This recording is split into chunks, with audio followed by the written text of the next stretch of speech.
So, one pro and con of Earth's atmosphere is what we call the greenhouse effect. So, to understand the greenhouse effect, we first need to understand what is a greenhouse. So, a greenhouse is something that can be cause energy to be trapped inside. So, a lot of agriculture, when they try to grow things out of season, is done inside of a greenhouse because let's say it's really cold out, but the sun is shining. If you build a greenhouse, the energy can penetrate through the glass panes of the greenhouse, and then that energy gets trapped inside, and so you can create a warm environment to grow plants inside. So, how do we relate this to the Earth, though? Well, because of the atmospheres that Earth and Venus have, Earth and Venus both experience the greenhouse effect.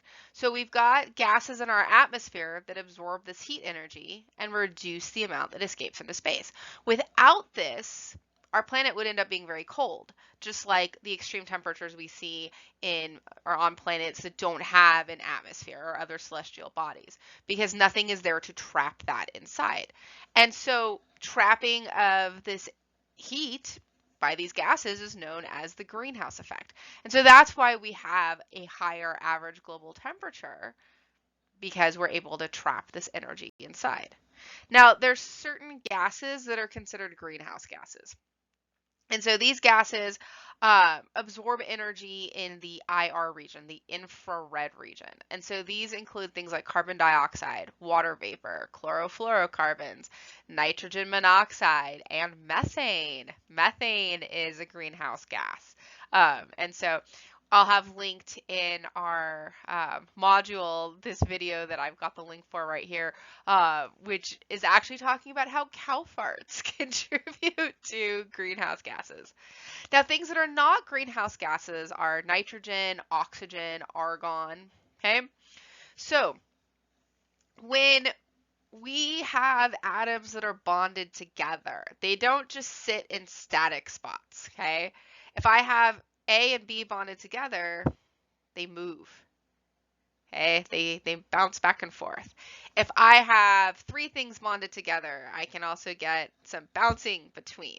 Okay, and so the fact that we can stretch and we can bounce and bend has a lot of implications for what's going on with these greenhouse gases. Okay, so in order to have that stretching, we have to have a minimum of two atoms. I have to have A and B to be able to go bounce and bounce and bounce and bounce. So if I have a single atom, like say argon, there's not anything it's bonded to, so there's nothing to stretch.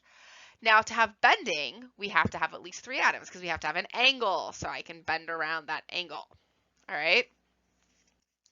And so when we have different types of radiation, we get different things happening.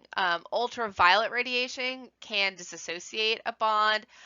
Microwave radiation can cause something to rotate around. Infrared radiation can cause a lot more vibration. Okay. And so when I have something like carbon dioxide, I can get symmetric stretching. I can get stretching one way. I can get stuff bending around. I can get stuff, flipping around. And so it takes less energy to bend a molecule than stretch a bond. And so when I get something like carbon dioxide that I have three things bonded together, I get a lot more bending than I do stretching. Okay, and carbon dioxide is a really important greenhouse gas. We have carbon everywhere, right?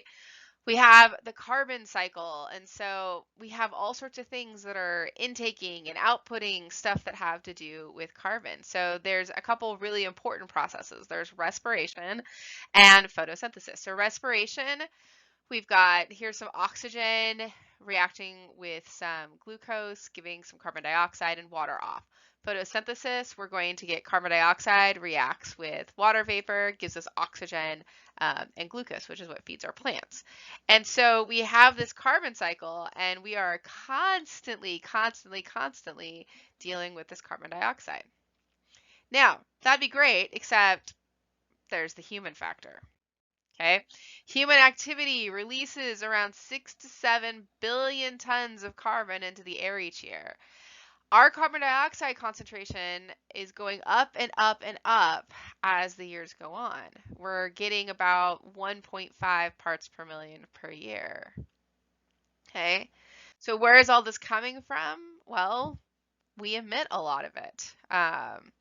We get stuff, by, making our energy, by burning stuff in our cars, industry, our houses, okay? Certain countries release a lot more carbon dioxide than others. If you look at the second pie chart, the US is definitely a big contributor of carbon dioxide emissions into the atmosphere. Okay, and so in the atmosphere, these greenhouse gases, they've been on the rise. Except for our chlorofluorocarbons, those are starting to go down since we've enacted laws to stop the production and usage of the chlorofluorocarbons. So thankfully, those are starting to go down, which is definitely helping. Okay, and so we're getting all sorts of emissions of this stuff. And it's interesting too, because if you go back 100 years, people predicted these carbon dioxide levels would hit what we're starting to see and would cause the problems that we're seeing. So this isn't something that's brand new. We actually kind of knew this a long time ago. We just chose not to do anything about it, I guess, or chose to hope that the predictions were wrong.